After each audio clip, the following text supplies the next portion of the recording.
Ever wondered why the Federal Reserve seems to be making headlines every other day? What's the big deal about their recent decisions anyway? Let's dive right in. The Federal Reserve, or the Fed as it's commonly known, is like the financial heartbeat of America. It regulates the monetary policy, aiming to maintain stability and growth in the economy. Recently, the Fed did something rather unexpected. It canceled a recession. Yes, you heard that right. The Fed has effectively paused the economic downturn that was threatening to hit our shores. But how, you ask? Well, it all comes down to interest rates. By keeping them low, the Fed has encouraged borrowing and investment, thus stimulating economic activity. It's like giving a shot of adrenaline to a sluggish runner, pushing them to keep going. But the Fed's decisions don't just affect the economy at large. They also have a direct impact on your pocket. When the Fed cuts interest rates, it's cheaper for you to borrow money. This means you might be more willing to buy that house you've been eyeing, or start that business you've been dreaming of. And when more people do this, it boosts the economy. Now, the cancellation of the recession is a big deal. It means we've dodged a bullet. For now. But there's a catch. The Fed's decision is like a giant pause button. It doesn't solve the underlying problems that were leading us towards a recession in the first place. That's where the massive pivot comes in. The Fed is now faced with a balancing act. It needs to keep the economy growing while also tackling the problems that could cause a recession. This could mean everything from addressing inflation to managing the national debt. It's like trying to keep a boat steady in stormy waters. Not an easy task, but crucial for our financial future. So that's the Federal Reserve for you, a pivotal player in our economy whose decisions can set the course for many sectors. It's a game changer indeed, but the game is far from over. The Fed's next move could either steer us towards smooth sailing or into the eye of the storm. Keep your eyes on the horizon, folks. The winds of change are blowing. Remember when Michael Burry warned us about rising prices? Let's dive into what he meant. Michael Burry, the man who famously predicted the housing market crash in 2008, has been sounding the alarm on rising prices. But what does this mean for us? Well, rising prices are often a sign of inflation. Inflation is when the general level of prices for goods and services increases over time. It's like going to your favorite coffee shop and finding out your usual cup of joe now costs an extra 50 cents. That's inflation at work. When inflation is moderate or low, economies can function well. But when it's high, it can cause significant problems. It can erode purchasing power, meaning your money doesn't go as far. Suddenly, that weekly grocery haul is costing you more, but you're not getting any more food. It's a tricky situation that can lead to a lot of economic uncertainty. But it's not just about the cost of your morning coffee or your weekly groceries. Inflation can also impact the housing market. Since 2008, single-family home prices have increased by 7.4%, and new home prices have risen to $400,000. That's a pretty hefty price tag for a place to call home. And what about the stock market, you ask?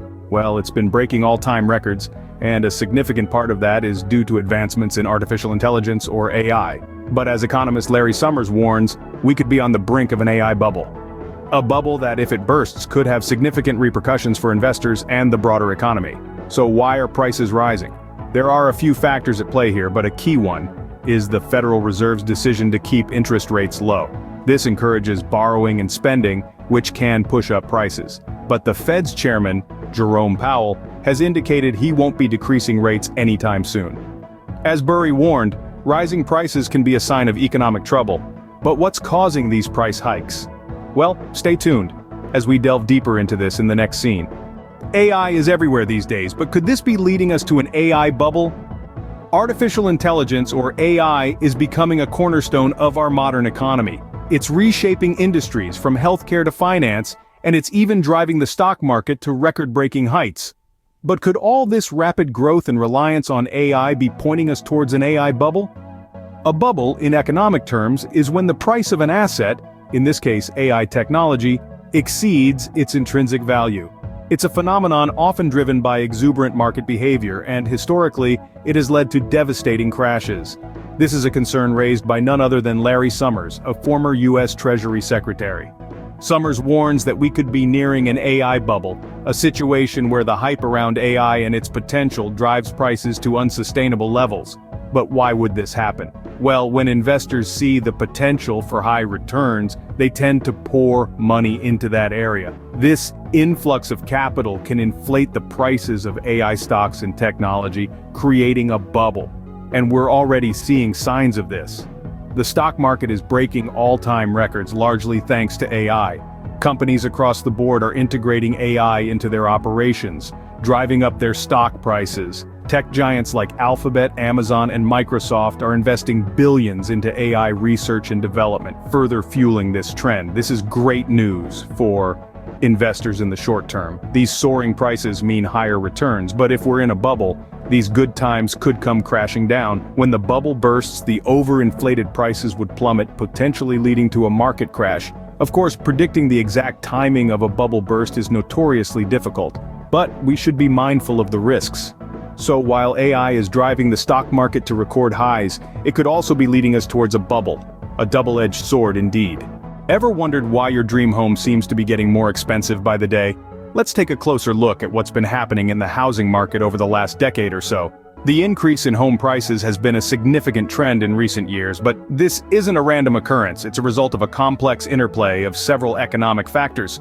One of these is the rise in single-family home prices, which have increased by a whopping 7.4%. This might not sound like a lot, but when you're talking property values, even a small percentage translates to a significant amount of money. So what's driving this increase? Well, a number of factors. For one, there's been a surge in demand for single-family homes. This has been driven by a shift in lifestyle preferences, with more people seeking the comfort and space that these properties provide. At the same time, supply has been unable to keep pace with this rising demand, leading to an imbalance that has pushed prices up. But that's not the only factor. New home prices have also seen a sharp increase, rising to $400,000 on average since 2008. This can be attributed to rising construction costs, stricter building codes, and a shortage of buildable land. All these factors have conspired to push up the cost of building new homes, and these costs are inevitably passed on to the buyer.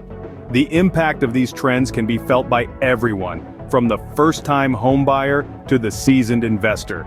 It's making it increasingly difficult for people to own homes, and it's pushing rental prices up too, but it's also creating opportunities for those able to invest in property as the value of their investment continues to grow. As we can see, the housing market is not immune to economic changes, but could a rate hike from the Fed be on the horizon? We'll delve into that in our next segment. For now, let's continue to keep a close eye on these trends as they unfold. With all these economic changes, what's the Fed's next move? Could a rate hike be in the cards? It's the question on everyone's lips, and the answer could have far-reaching implications. Rate hikes by the Federal Reserve, the nation's central bank, are a way to keep inflation in check. But they also slow economic growth, which can be a double-edged sword. Let's unpack this a bit. When the Fed raises rates, it costs more to borrow money. This impacts everything from the interest on your credit card to the cost of your mortgage. It's a move often used to cool down an overheated economy and keep inflation from spiraling out of control.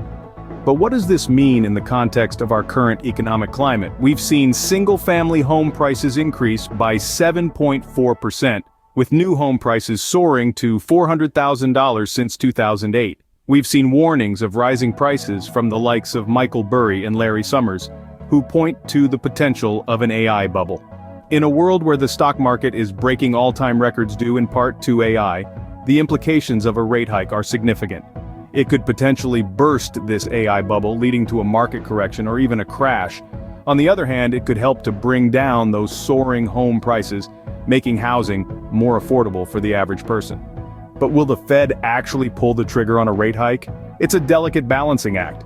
The Federal Reserve must weigh the risk of inflation against the risk of slowing economic growth. And with Jerome Powell at the helm, a man known for his cautious approach, it's anyone's guess what the next move will be. Only time will tell what the Fed's next move will be. But one thing's for sure, it's going to have a big impact on our economy.